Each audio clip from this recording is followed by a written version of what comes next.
नमस्कार दोस्तों, मैं हूं doctor BM Baghel, general investor. से पहले दोस्तों मेरे चैनल को लाइक सब्सक्राइब कर दीजिए। आज धनतेरस के दिन मैं आपको ऐसे स्टॉक को बताऊंगा जो स्टॉक धन की वर्षा ही करेगा, लेकिन ये लॉन्ग टर्म के लिए रहे। पहले भी ये स्टॉक मैं अपने चैनल में बता चुका हूं, लेकिन आज चूंकि इस स्टॉक का रिजल्ट आया है तो इसका रिजल्ट का एनालिसिस मैं कर रहा हूं और जिस हिसाब से इसके रिजल्ट अब आ रहे हैं, लगता है कि आने वाले समय में ये स्टॉक बहुत बड़ा दिखाई देगा। दोस्तों मेरे चैनल को सबसे पहले लाइक सब्सक्राइब शेयर करें। दोस्तों मेरा ऐसा मानना है कि कितनी ही विशेषज्ञता स्टॉक मार्केट में प्राप्त कर ली जाए भी इसका थाह पाना बहुत मुश्किल है। इतने ही तरीके से आप लिंक करके देख लीजिए या इन्वेस्टमेंट करके देख लीजिए, इसमें सफल होना बहुत कठिन है। इसका तो केवल एक ही तरीका है कि आप अच्छे स्टॉकों का चयन कर लीजिए और उन अच्छे स्टॉकों में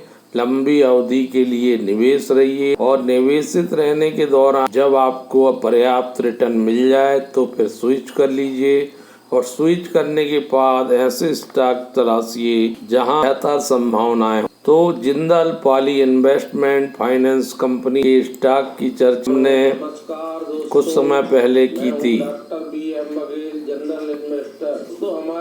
तो आपने डेफिनेटली इसका फायदा उठाया होगा। काफी कम मूल्य पर अप्रैल 2023 में इस स्टॉक को बतलाया था और कहा था कि आप इसमें निवेश कर सकते। 575 रुपये 65 पैसे पर मैंने बतलाया, 125 रुपये की बढ़त आपको मिली है अप्रैल से लेके अब तक। अब मैं पुनः मेरा ऐसा मानना है कि ये पर्याप्त बढ़त नहीं है, इससे बहुत ऊपर ये स्टॉक होना चाहिए। इन्वेस्टमेंट कंपनी है, पी ग्रुप में आती है। पी मात्र 1.99 का है और पीवी प्राइस बुक वैल्यू भी मात्र 1.18 का है। रिटर्न ऑन इक्विटी गजब की है, 59 के आसपास है। सबसे बेहतर स्टॉक लगता है मुझे ये लॉन्ग टर्म के लिए।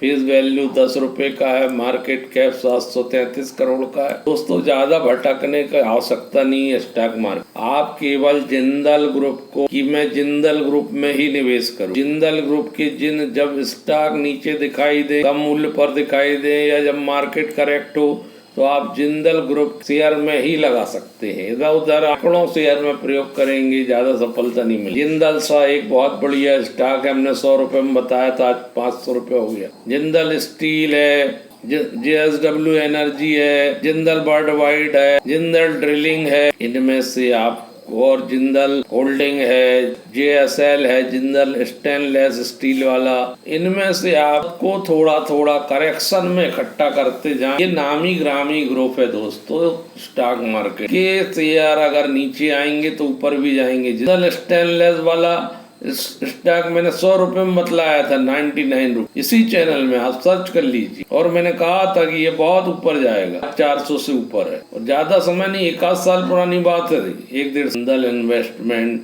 20-25 रुपए में चलता था, उस समय ये रिजल्ट ऋणात्मक चल रहा था तो किसी ने निवेश नहीं किया, अन्यथा कई गुना उसको रिटर्न मिल गया होता, क्योंकि अब बहुत ही स्ट्रांग पोजीशन वाली कंपनी बन चुकी है।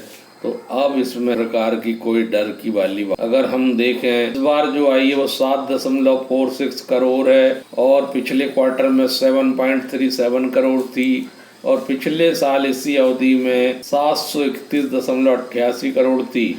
वास्तव में मात्र 5,51,000 इसमें जुड़ी थी। आप प्रोडक्ट या सर्विस कोई संपत्ति इन्होंने बेची थी 746 करोड़, जिसमें से नेट गेन लॉस घटा हुआ था। तो ये अचानक से ऐसा लगा कि इनकम बढ़ गई। वस्तुतः इनकम नहीं बढ़ी थी, ये वन टाइम सेल संपत्ति थी। वास्तव में इनकम पिछले साल तो 5.51 ही, इस बार हुआ है बहुत बेहतरीन 7.46 करोड़। प्रॉफिट बिफोर टैक्स आया 7 करोड़, जो पिछले बार था 6.90 करोड़ और पिछले साल था 131.88 करोड़। मैं बार बार बता रहा हूँ कि इसमें वन टाइम सेल्स जुड़ा हुआ है। आप तुलना केवल Q2Q करिए, ईयर टू ईयर मत करिए। Q2Q से वस्तु स्थिति समझ में आई। Q2Q में नेट प्रॉफिट आ गया है 4.49, जो पिछले बार था 41.53 करोड़।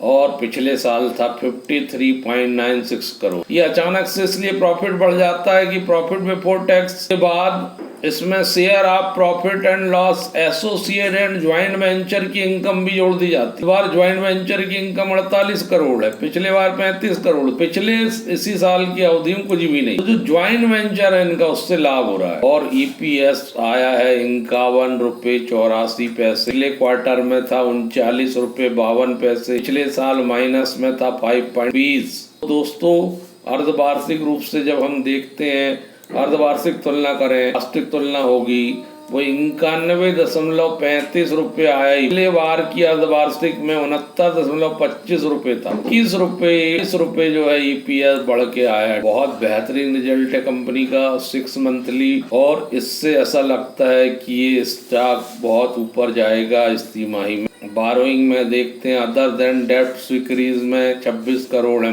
डेप्ट सिक्योरिटीज के अलावा है तो कोई चिंता वाली बात ही नहीं है, एकदम कैश पे खड़ी कंपनी। इन्वेस्टमेंट मैं समझता हूँ कि इस कंपनी में लॉन्ग टर्म प्रोस्पेक्ट से सोचिए। लॉन्ग टर्म इस स्टॉक का अगर हम वैल्यू पर शेयर तो वो 2242 रुपये है। 2242 रुपये बुक वैल्यू वाला शेयर है। वहां तक भी अगर 10 साल बड़ी उपलब्धि हो जाएगी। 52 वीक में इसने 788 रुपये लगाया है, 52 वीक में 384 लो भी लगाया है, और अभी 700 रुपये चल। अब इसमें बोनस वगैरह देता है या बड़े होने पर फाइट करता तो उसका भी लाभ मिलता है। इन्वेस्टमेंट में ग्रुप से इन्वेस्टमेंट के लिए एक बहुत अच्छा स्टॉक लग रहा है मुझे। इसमें 74.63% हिस्सा अभी मोटर के पास है, रिमेन अनचेंज। 24.9% हिस्सा पब्लिक के पास है, 0.01% अदर्स के पास है, 0.02% केवल एफआईआई के। ऐसी कंपनियां कम है दोस्तों। बजाज फिनसर्व है,